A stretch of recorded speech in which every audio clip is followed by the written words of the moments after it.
다 찾으셨는 줄 알고 함께 한 절 한 절 교독하시겠습니다. 창세기 10장 32절부터입니다. 이들은 노아 자손의 족속들이요 그 세계와 나라대로라. 홍수 후에 이들에게서 땅의 열국 백성이 나뉘었더라. 이에 그들이 동방으로 옮기다가 신할 평지를 만나 거기 거하고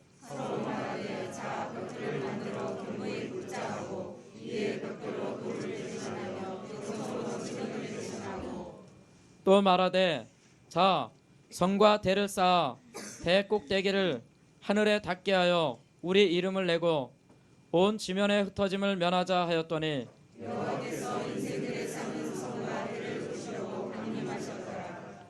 여호와께서 가라사대 이 무리가 한 족속이요 언어도 하나이므로 이같이 시작하였으니 이후로는 그 경영하는 일을 금지할 수 없으리로다.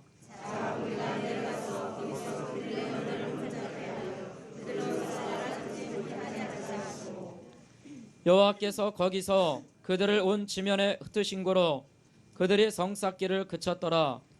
그러므로 그 이름을 바벨이라 하니 이는 여호와께서 거기서 온 땅의 언어를 혼잡케 하셨음이라. 여호와께서 거기서 그들을 온 지면에 흩으셨더라.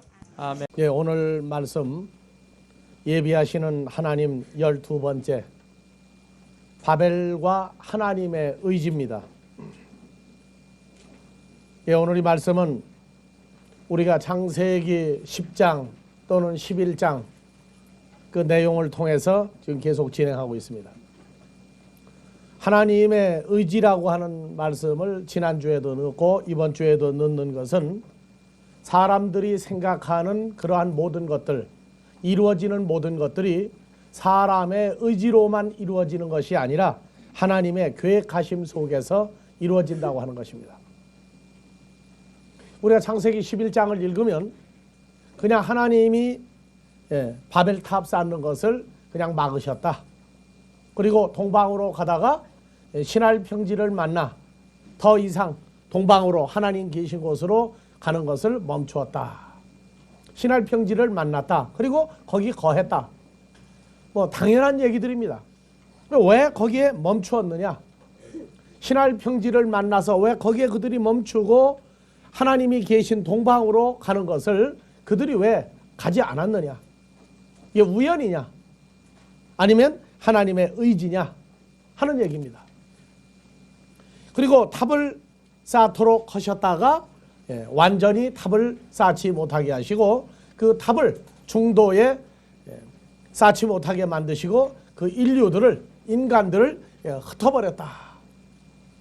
그냥 읽으면 읽는 대로 자연스러운 내용입니다. 그런데 그 안에 우리는 감추인 내용이 있으니 탑을 쌓았던 사람들이 노아의 후손이라고 해서 다 선하다 이렇게 보면 안 됩니다. 그래서 창세기 8장에 노아의 방주에서 나온 사람들의 상태가 창세기 8장 20절에서 22절에 있습니다. 예, 같이 봐봅시다. 온 땅, 아니 8장 20절에서 22절. 예, 노아가 여호와를 위하여 단을 쌓고 방주에서 나왔죠. 방주에서 나오고 난 다음에 제단을 쌓고 정결한 짐승 중에서와 모든 정결한 새 중에서 취하여 번제로 단에 드렸더니 번제는 완전히 다 태워버리는 겁니다. 그래서 21절 여호와께서 그 향기를 흠양하시고 그 중심에 이르시되 내가 다시는 사람으로 인하여 아담아 땅을 저주하지 아니하리니 이는 사람의 마음에 계획하는 바가 어려서부터 악함이라. 방주에서 나온 사람들이 하나님이 의롭다고 인정하신 것이지 그들이 근본 마음의 상태까지 의로운 것은 아니었다고 말입니다. 그래서 그 마음의 계획한 어려서부터 이 출생해서부터 한참 활동할 수 있는 그런 나이까지도 아주 악함이라. 내가 전에 행한 것 같이 모든 생물을 멸하지 아니하리라 얘기했어요. 그래서 노아의 후손들이라 할지라도 노아의 가족을 빼놓은 그러한 그 나머지 후손들 입장에 갔을 때에 그들이 하나님 보시기에 마음이 선하고 아주 착한 사람들이 아니었다 하는 얘기입니다. 그 사람들이 노아의 후손 중에서 점점 숫자가 많아지고 창대해지니까 이들이 이제 옹기 대이동을 시작해요. 어디로? 다시는 노아의 홍수가 역사가 일어나지 아니할 그러한 곳으로 옮기려고 하는데 어디로 가면 된다고 그랬어요? 동방으로. 하나님 계신 곳으로 가버리면 되는데 하나님 계신 곳으로 가지 아니하고 신할 평지, 오늘날 중동의 이락, 바벨탑을 쌓았던 지역, 그쪽 지역, 넓고 아주 광활한 황토 지역입니다. 중국의 황하가 황토 지역을 흐른다고 한다면 바벨론 지역이 바로 황토 지역입니다. 그래서 서양에서는 황토 지역 하면은 바벨탑을 쌓았던 그 지역을 얘기합니다. 거기에서 이들이 탑을 쌓기 시작했어요. 돌을 대신하여 벽돌을 구워서 그 벽돌이 색이 뭐라고 그랬습니까? 우리가 생각했던 붉은 벽돌이 아니라 흰색이다. 흰색은 의롭게 되는 것을 상징하고 죄사함을 상징하는데 하나님이 만들어주신 죄사함이 아니라 인간들의 머리에서 나온 죄사함이에요. 하나님이 필요 없이 자기들이 의롭게 되겠다고 하는 것이고 그 의로운 탑을 통해서 하늘 안에까지 그 머리, 우두머리를 닿게 그래서 그들이 탑을 쌓기 시작했어요. 하나님이 그걸 보시고 강림하였더니 인생들의 쌓는 성을 보시고 강림하였다. 강림했다고 하는 건 이 특수한 단어를 썼는데 높은 데서 위에서 아래로 내려오셨다고 말입니다. 그래서 인생들이 누구냐? 창세기 8장에서 보니까 어려서 출생해서부터 계속 보니까 마음이 하나님 보시기에 선한 사람들이 아니라 아주 악한 사람들이에요. 그래서 그 사람들이 대이동을 하면서 신할 평지에 바벨탑을 쌓은 지역에 가서 멈추고 자, 우리가 여기서 탑을 쌓고 이제는 다시는 우리가 흩어지지 말자 하고 탑을 쌓는데 재료가 벽돌입니다. 벽돌이에요. 그리고 역청으로 사이를 메꿨다 하는 역청이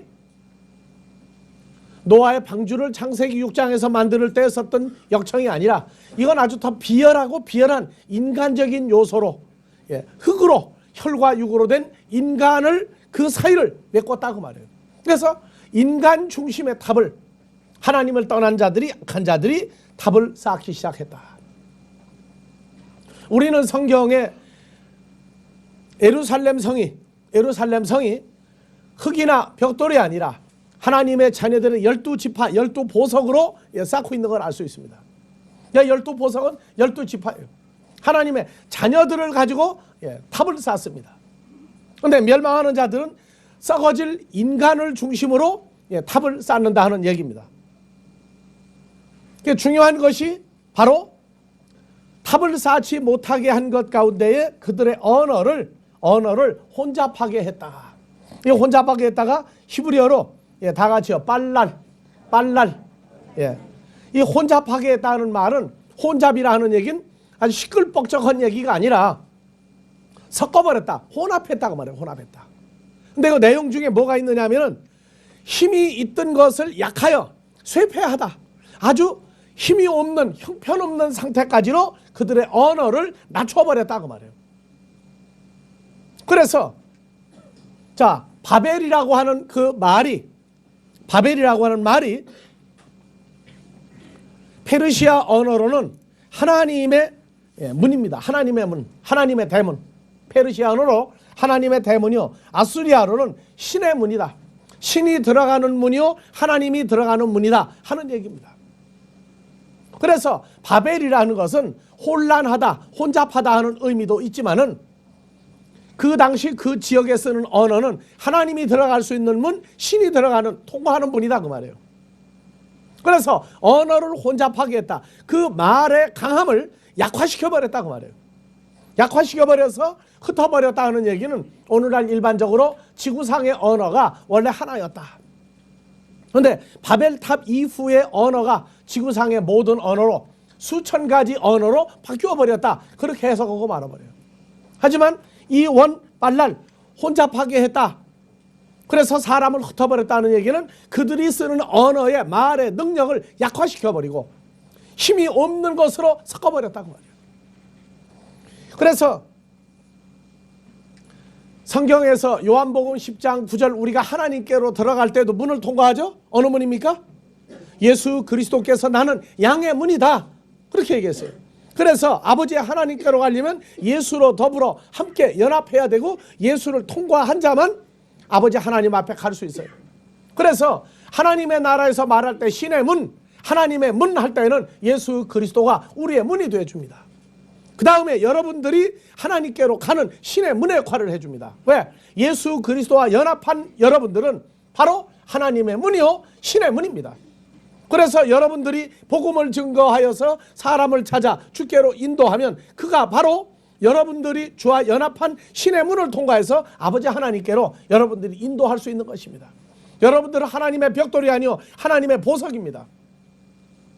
그래서 우리도 사람을 통하여 하는 것이 아니라 죄와 사망을 통과한 하나님의 자녀들을 세워서 계속 탑을 쌓아서 아버지 하나님 앞에 인도할 수 있는 우리의 머리 예수 그리스도가 아버지 앞에 설 수 있는 하늘에 도달할 수 있는 그러한 탑을 우리는 쌓는 것입니다. 그래서 이 바벨이라고 하는 것이 신약에 오면 계시록 17장 18절 계시록 17장 18절 내가 본 바 여자는 개, 혈과 육에 속한 임금들을 다스리는 큰 성이라. 그게 바벨성입니다. 바벨론성.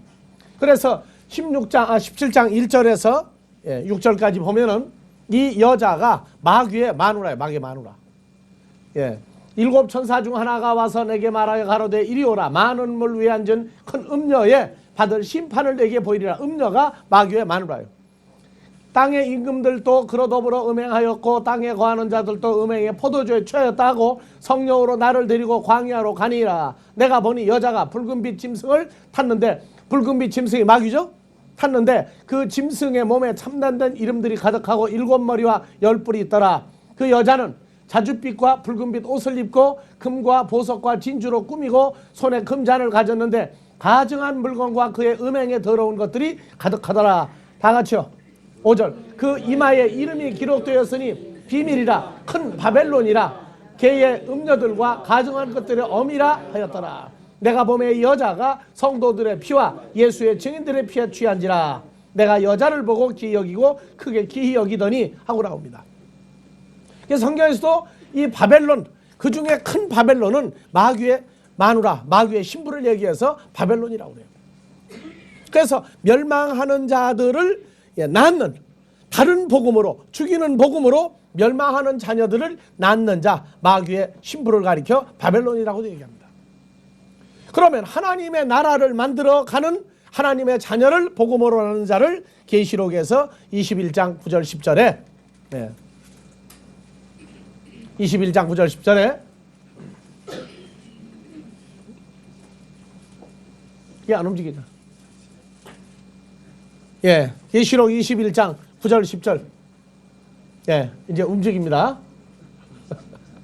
자, 7대접을 가지고 마지막 7재앙을 담은 7천사 중 하나가 나와서 내게 말하여 가로되 다 같이 이리 오너라. 내가 신부 곧 어린 양의 아내를 내게 보이리라 하고 성령으로 나를 데리고 크고 높은 산으로 올라가 하나님께로부터 하늘에서 내려오는 거룩한 성 예루살렘을 보이니 거룩한 성 예루살렘은 누구의 신부입니까? 어린 양의 아내 예수 그리스도의 신부죠. 자, 2절 21장 2절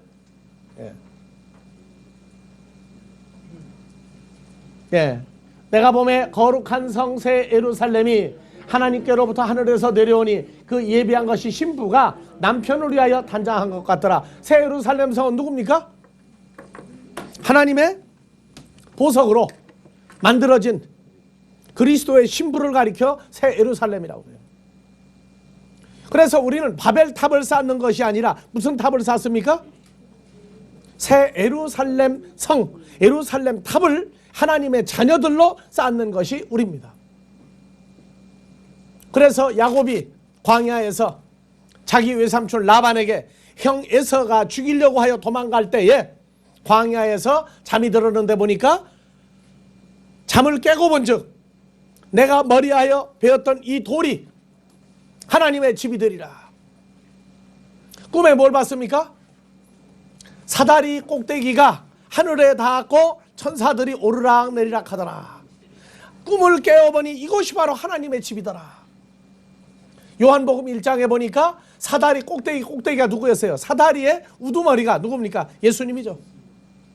그래서 야곱이 꿈을 꾼 것은 그 머리 하였던 기름 부음을 받았던 그 돌, 하나님의 집이 되는 돌, 예수 그리스도가 머릿돌이 되는. 그래서 우리는 이 세대에 하나님의 집을 썩어질 혈과육을 가진 벽돌 같은 존재로 하는 것이 아니라 하나님의 의로 말미암아 죄사함을 받은 생명의 빛으로 충만한 하나님의 자녀들로 우리는 바벨탑 대신에 다 같이 무슨 집?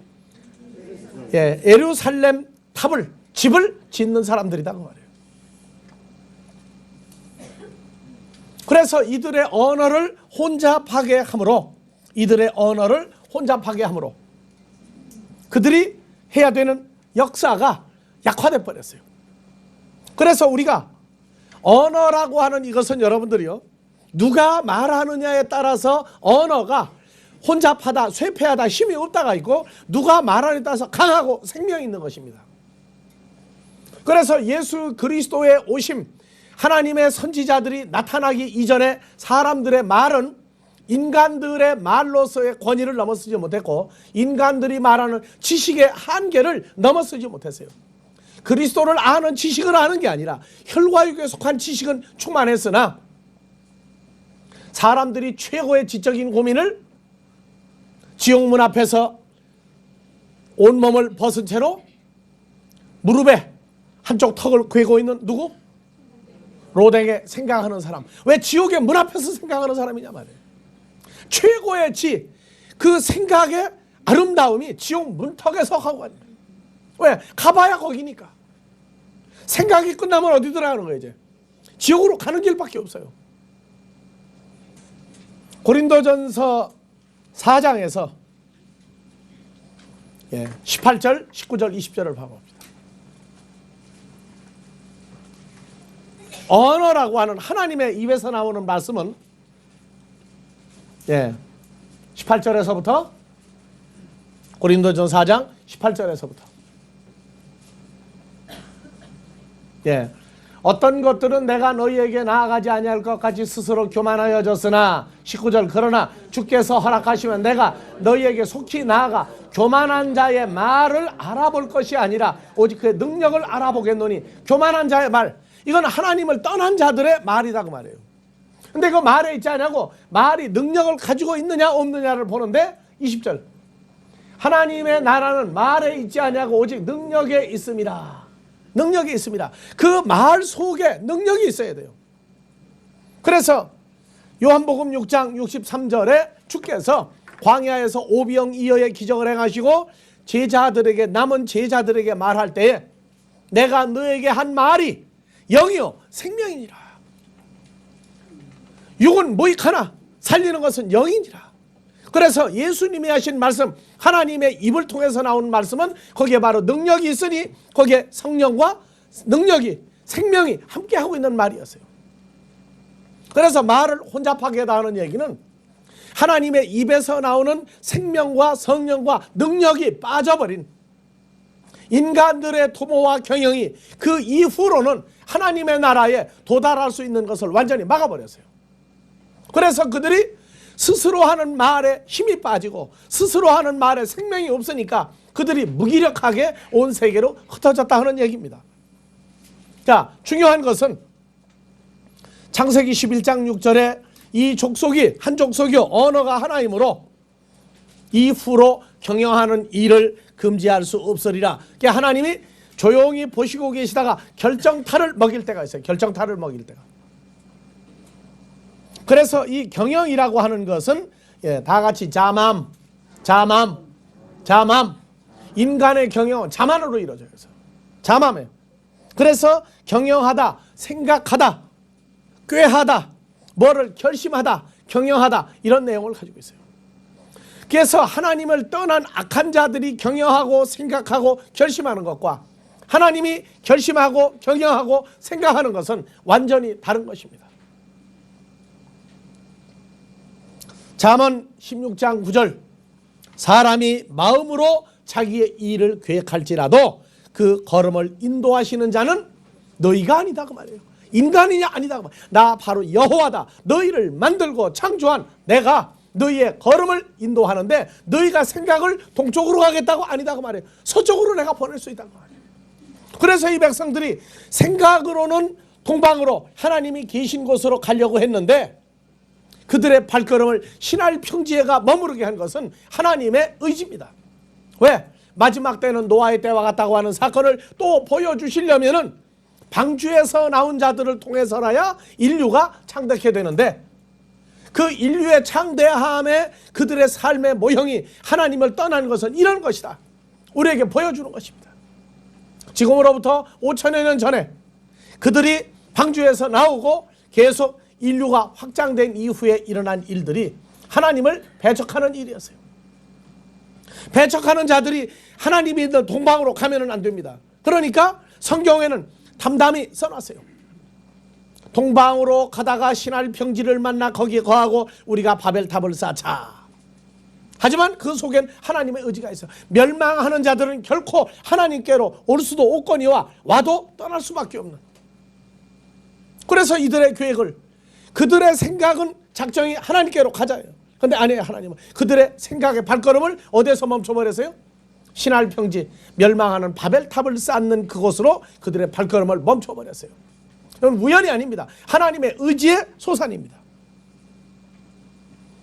자, 잠언 16장 4절 한번 봐봅시다.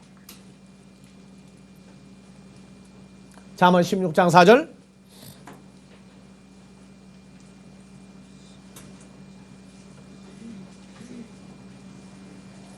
다 같이요. 여호와께서 온갖 것을 그 시움에 쓰이게 적당하게 지으셨나니 악인도 악한 날에 적당하게 하셨느니라. 적당하게 만들었다고 말해요. 이게 인간을 만드는 창조자가 아니면 이러한 말을 담대히 쓸 수가 없어요. 인간을 만드신 하나님만이, 우리 아버지 하나님만이 담대하게 쓸 수 있는 언어예요. 그러니까 악한 자도 내가 악한 날에 악하게 쓰이게 하기 위해서 만들었고 선한 하나님의 자녀들도 선하게 쓰이기 위해서 만들었다. 그래서 제일 마지막 노아의 때와 같은 상황이 일어나기 직전에 일어날 상황을 계시록 22장 10절에서 11절에 이렇게 기록을 했어요. 심판하기 직전 상황입니다. 계시록 22장 10절에서 11절.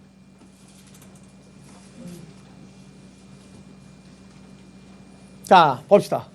또 내게 말하되, 다 같이 봉독합시다. 이 책의 예언의 말씀을 인봉하지 말라. 때가 마지막 때, 노아의 때가 가까움이니라. 불의를 하는 자는 그대로 불의를 하고 더러운 자는 그대로 더럽고 의로운 자는 그대로 의를 행하고 거룩한 자는 그대로 거룩되게 하라. 보라 내가 속히 오리니. 나오죠? 그래서 마지막 때에도 더럽고 불의한 자, 하나님을 떠난 자와 거룩하고 깨끗한 자, 하나님 앞에 이르러야 할 자가 두 종류가 이미 준비되어 있어요. 그래서 다른 거는 고칠 수 있다고 인간들이 말하는데 이 출생에 대한 팔자만큼은 고칠 수가 없습니다. 우리가 과거에 주를 만나기 전에 어떻게 살았든 주를 만나고도 합당치 못했을지라도 씨가 하나님께로 난 자는 하나님의 의지 속에서 더럽고 불의한 곳에서 생명인 예수에게로 우리를 인도하시고 우리를 자라게 하시기를 그리스도의 창성한 분량으로 인도하시고자 하는 하나님의 의지가 우리에게도 있다고 말해요. 우리에게도. 그런데 불의한 자에게서 악한 자에게서 승리하고 빠져나오는 방법은 오직 하나밖에 없어요. 시편 119편 110절. 왜 내가 이렇게 고달플까? 왜 이럴까 하는 모든 것들은 승리하는 비결이 있으니 시편 119편 110절. 조금 치기가 복잡해요. 숫자가 많아서. 119편? 119절이 아니고 110절. 119가 거의 계속 나오는 메인데? 예? 110절.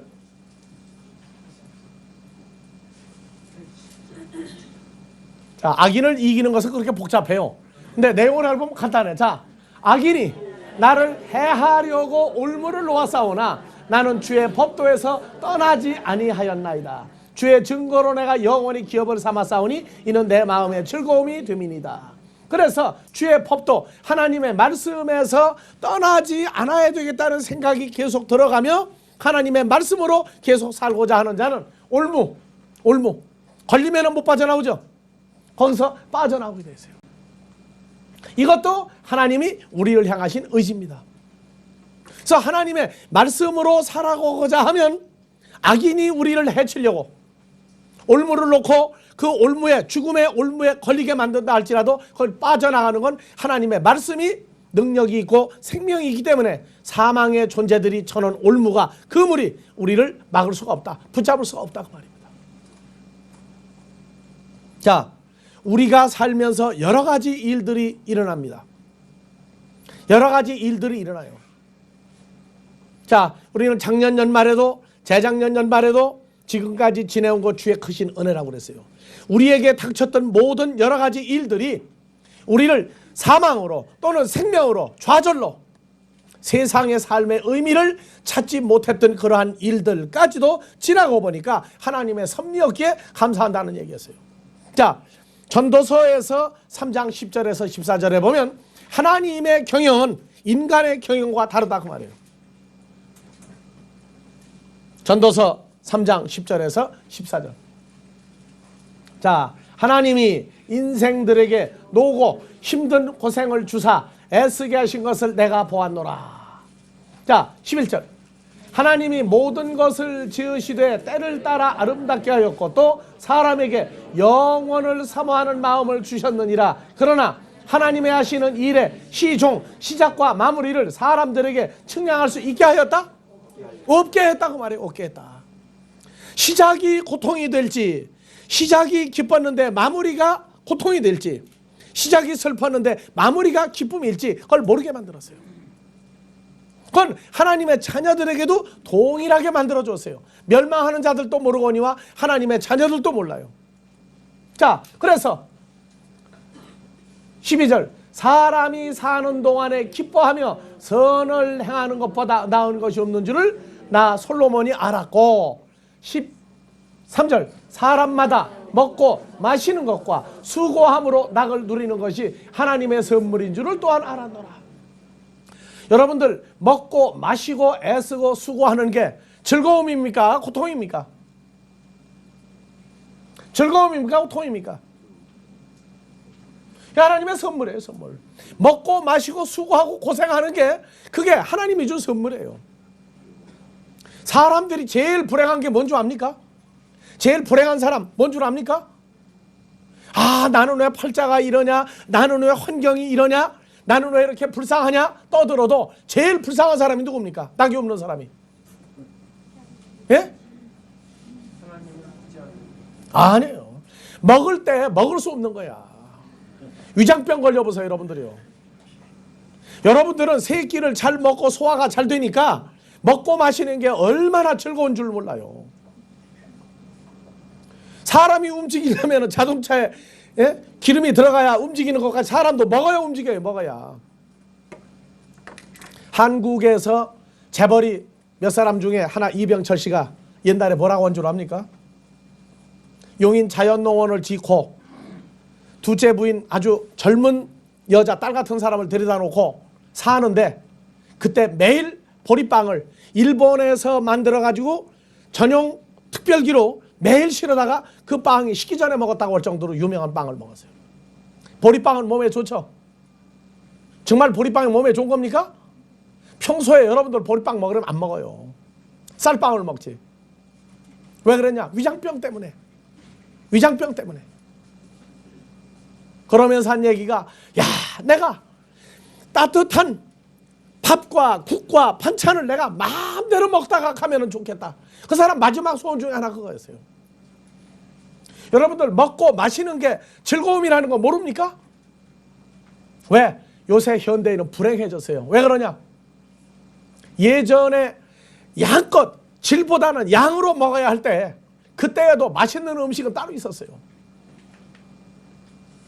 여러분들, 먹고 마시고 할 일이 있어서 아 바쁘다, 야 뭐 이렇게 일거리가 많으냐, 그때 감사합시다. 알았어요? 그런데 그걸로 끝나는 게 아니에요. 자, 봅시다. 다 같이요. 사람마다 먹고 마시는 것과 일하여 수고하고 애씀으로 요게 낙이 있어. 낙이. 자식 키우는데도 속썩이면 죽을 맛이다 그러죠. 근데 뭐라 그래요? 거기 낙이 있어. 이게 무자식 상팔자가 아니야. 그래서 전부 속을 썩어도 자식을 낳으려고 그래. 그것도 뭐야? 하나님의 선물이야. 자, 그런데 봅시다. 14절. 무릇 하나님의 행하시는 것은 영원히 있을 것이라. 더 할 수도 없고 덜 할 수도 없나니 하나님이 이같이 행하심은 사람으로 하나님 앞에서 경외하게 하려 하심인 줄을 내가 알았도다. 무슨 얘기예요? 먹고 마시고 수고하고 애쓰고 하는 모든 일이 하나님을 경외하는 일이냐 하나님을 떠나는 일이냐 그게 결정나는 거다 그 말이에요. 자, 하나님이 우리를 향해서 하고자 하시는 이 목적, 사람들이 가는 멸망의 넓은 길로 가는 자들이 있고 좁은 문으로 가는 자들이 있어요. 우리들은 하나님의 입에서 나온 생명의 말씀으로 언어가 혼잡한 데서 생명을 얻었고 성령으로 말미암아 하나님의 길을, 하나님께로 가는 길을 우리는 열어준 자예요. 누가? 하나님이 열어줬다고 말해요. 그래서 바벨탑은 인간의 탑이요, 인간이 위대하게 보이는 것들은 바로 멸망으로 인도하는 문입니다. 그들이 볼 때 형편없다 하고 핍박하고 버리고자 하는 예수 그리스도의 존재는 2000년 전에도 십자가의 죽음이 부활이었고 오늘날 사람들이 경외하지 않는 예수 그리스도가 우리에게는 생명이요 능력입니다. 그분만이 우리에게 있어서 바벨탑이 아니라 예루살렘 탑입니다. 그분만이 하나님께로 인도하는 생명의 문입니다. 여러분들이 금년 지금까지 살아온 생애가 할 말이 많습니까? 그러나 우리에게는 그것이 멸망이 아니라 생명으로 인도하는 하나님을 경외하고 하나님을 생각하고 예수를 생각할 수 있는 생명이 무엇인가를 생각할 수 있는 기초를 우리에게 이루어 주신 축복이 우리에게는 하나님의 의지로 현실화된 것입니다. 이제 다음 주에는 우리가 그렇게도 가고 싶어 했던 좋은 장소에서 예배를 드리게 됩니다. 그것도 우리를 향하신 하나님의 의지 중에 있었던 것입니다. 여기 초라한 곳에서 좋은 곳으로 더 좋은 곳으로 옮긴다고 하는 것, 이것도 하나님의 의지 중에 하나입니다. 모쪼록 하나님의 의지가 생명 가운데에서 또 한 주간 즐거움 속에서 다음 한 주를 예비하기를 주의 이름으로 축원합니다. 아멘.